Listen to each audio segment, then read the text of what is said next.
విజయ్ గారు, రాష్ట్ర రాజకీయాలలో కవిత గారి చాప్టర్ అనేటటువంటిది సంచలనాత్మకంగా మారడమే కాకుండా రాజకీయాలకు కేర్ ఆఫ్ అడ్రస్గా మారుతుంది, కుటుంబ రాజకీయాల కేర్ ఆఫ్ అడ్రస్గా మారుతుంది. కేసీఆర్ గారు కొద్దిగా పెద్ద మనసు చేసుకొని కుటుంబంలో ఉన్నటువంటి తగాదాల పరిష్కారం గురించి ఎందుకు ప్రయత్నించలేదంటారు? రాజకీయాలు వేరు, కుటుంబాలు వేరుంటాయండి. రాజకీయాలు, కుటుంబం ఎంత బంధుత్వం ఉన్నా ఏమున్నా రాజకీయంగా ఒక నిర్ణయం తీసుకున్నారు.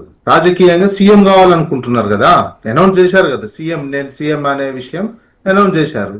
సీఎం అయిన తర్వాత, సీఎం కావాలి రాజకీయాల్లో అనుకున్న తర్వాత అక్కడ బంధుత్వాలకు దీనికి ఏది ఉండదు. తాను రాజకీయంగా ఒక నిర్ణయం తీసుకొని వెళ్ళిపోయినటువంటి అంశం. రాష్ట్రంలో దేశంలో అట్లా అనేకం జరిగినాయి.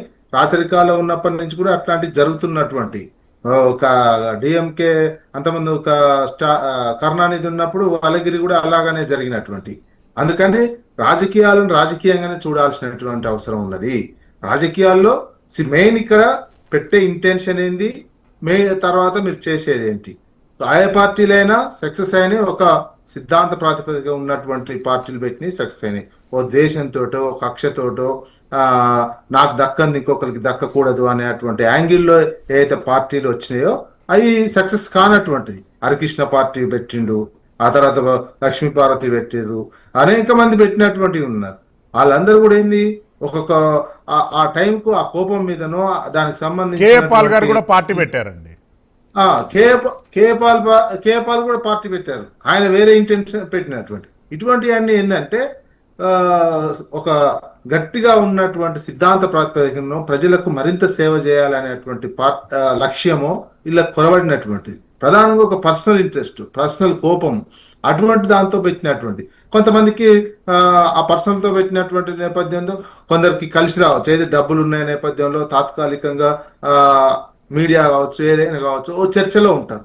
కానీ రాను రాను అది పలసనయ్యే అవకాశాలే ఎక్కువగా ఉంటాయి. ఇవి ప్రధానంగా పొలిటికల్ పార్టీలు పెట్టినటువంటి వాళ్ళు ఆలోచించుకోవాల్సినటువంటి అవసరాలు ఉన్నాయి.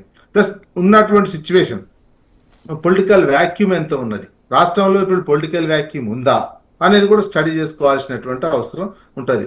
ఓవైపు బీజేపీ, ఓవైపు కాంగ్రెస్, మరోవైపు బీఆర్ఎస్, ఈ మూడు పార్టీలు ఉన్నటువంటి ఒక లైవ్ లో ఒక పకడ్బందీగా ఉన్నటువంటి పార్టీలుగా ఉన్నాయి.